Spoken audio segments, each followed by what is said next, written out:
여러분 안녕하십니까? 이춘건입니다. 오늘은 우리나라는 전 세계 국가 중에서 출산율이 가장 낮은 최하위이고 이스라엘은 OECD 국가 중에서 1위인데 그 차이와 이유는 무엇인가라는 내용을 가지고 말씀을 드리겠습니다. 방송에 앞서 아직 이춘건 방송의 구독자가 아닌 분은 공짜인 구독과 좋아요를 눌러주시기 바랍니다. 더 좋은 방송으로 보답하겠습니다. 우리나라의 출산율이 2020년 0.84명으로 전 세계 국가 중에서 최하위이고 OECD 국가 중에서 1위는 이스라엘로 3.1명입니다. 우리나라 바로 앞 최하위는 푸에르토리코로 1.2명입니다. 전 세계 204개 국가 중에서 출산율이 가장 높은 국가는 니제르로 6.7명입니다. OECD 국가 중 출산율 최상위 5개국을 보면은 이스라엘에 이어서 남아프리카 공화국이 2.4명, 사우디아라비아와 인도네시아, 아르헨티나가 각각 2.3명으로 높았습니다. OECD 국가 중에서 출산율 최하위 5개국을 보면은 우리나라가 가장 낮고 그 다음 몰타 1.2명, 이탈리아와 스페인, 키프로스가 각각 1.3명으로 낮았습니다. UN 인구기금 즉 UNFPA가 발표하는 세계 인구 계기판 즉 월드 파퓰레이션 대시보드 통계에 따르면 표에서 보는 바와 같이 2020년 합계 출산율 전 세계 204개 국가 중에서 최상위 5개 국가는 니제르가 6.7명으로 가장 높았고 그 다음 소말리아가 5.9명, 콩고 민주공화국이 5.7명, 말리가 5.7명, 차드가 5.6명, 앙골라가 5.4명 순으로 높았습니다.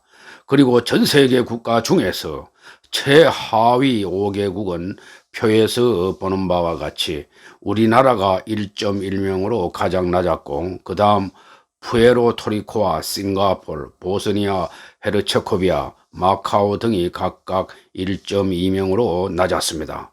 또 몰도바 공화국과 그리스, 이태리, 키프로스, 포르투갈 등은 1.3명으로 낮았습니다. 이때 우리나라 통계는 2019년 통계를 사용한 것으로 추정됩니다.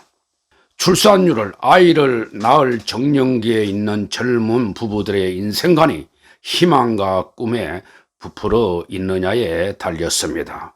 OECD 국가 중에서 이스라엘은 어떻게 출산율이 압도적인 세계 1위 국가가 되었을까에 대해서 살펴보겠습니다. 이스라엘의 출산율이 높은 것은 가족을 중시하는 문화와 유대교, 생식 보조 의료를 지원하는 출산 장려 제도 등에 기인합니다. 이스라엘 여성은 평균 3명의 자녀를 출산합니다. 선진국 중에서는 눈에 띄게 높은 출산율입니다. 가족을 중시하는 유대인의 문화와 유대 종교가 주요 요인이지만은 세계적으로 유례없는 출산 장려 정책도 한몫을 합니다. 바로 체외 수정과 수정난 동결 보존 등의 생식 보조 의료를 의료보험으로 보장해주는 출산 장려 제도 덕분입니다. 이스라엘은 1995년 국민의료보험법 제정 때부터 여성이 45세 때까지 현재의 배우자와의 사이에 자녀 2명을 낳을 때까지 체외 수정 비용을 국가가 보험으로 전액 지원해 줍니다. 이 때문에 인구 880만 명 중에서 체외 수정이 연간 4만 건이 넘는다고 합니다. 인구 100만 명당 체외 수정 건수는 단연 세계 1위입니다. 체외 수정을 통한 출생이 연간 신생아의 5% 가까이 차지한다고 합니다. 조선일보 3월 3일자 김세영 논설 고문의 칼럼에 따른다면은 텔아비브에 유학해서 23년째 거주하는 우리나라 한 여성의 이야기를 들어보면은 이스라엘에는 아이가 삶에 중요하다는 종교적 믿음이 있고 아이를 낳지 않은 여성은 수치스러워하는 독특한 문화가 있다. 그런데 직장, 주택, 아이를 사회가 키워주므로 그런 문화가 가능하다. 청년 실업률 통계가 따로 없을 정도로 청년들의 취업 걱정은 없고 정년이 68세인데 누구나 68세를 채워서 퇴직하는 것 같다고 했습니다. 우리나라와 특히 다른 점은 일자리가 정규직은 하나도 없고 100% 계약직이라는 사실입니다. 또 3개 언어를 하는 젊은 층은 창업 시에 전 세계를 시장으로 본다라고 했습니다. 이스라엘 부부가 평균 3명의 아이를 키우는 비결은 무엇일까? 먼저 애를 낳으면 3개월 휴가를 주고 그 후 부모가 봐주거나 사립유아원을 3세까지 보내며 3세부터 취학 시기까지 국영유치원이 연간 100만 원에 아이 엄마가 퇴근하는 시간까지 봐준다고 합니다. 사실상 국가가 육아를 책임지는 시스템이라고 합니다. 일본 아사히 신문에 따른다면 이스라엘의 생식 보조 의료 절반은 국가 정책이라고 설명했습니다. 전 이스라엘 보건부 법률 고문은 2차 대전 중에 홀로코스트로 600만 명이 희생당했고 그 후의 전쟁에서도 다수가 목숨을 잃었다면서 유대인 국가에서 가족을 갖는 게 가장 중요한 가치가 되는 바람에 생식 보조 의료 대국이 되었다라고 설명을 했습니다. 유대교 종교 지지자들도 생식 보조 의료를 지지하고 있습니다. 출산에 대한 사회적 지원도 매우 후합니다. 15주간의 유급 출산 및 육아 휴가가 인정되고 불임 치료 중인 여성에게는 연간 최대 80일의 육아 휴가를 줍니다. 이스라엘은 상당수 국가가 아직 원칙적으로 인정하지 않고 있는 대리 출산도 인정하고 있습니다. 1996년 혼인 여부에 관계없이 이스라엘 국적의 남녀 커플에 대해서 국내에서의 대리 출산이 합법화되었습니다. 이스라엘의 체외 수정은 국가가 전액 지원하지만은 양자 입양은 지원 대상에 제어되어 있습니다. 이는 유전적 연결을 중시하는 전통적 가족관이 여전히 강하기 때문입니다.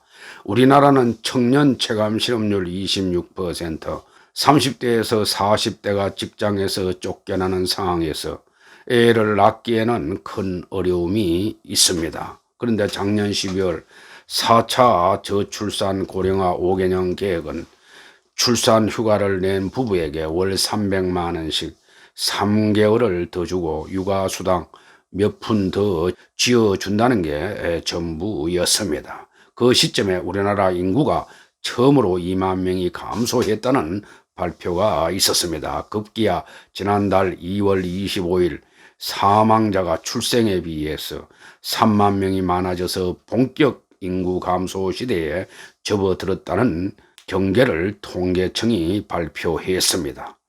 이 소식을 여러 신문에서는 일면 톱으로 대서특필했습니다.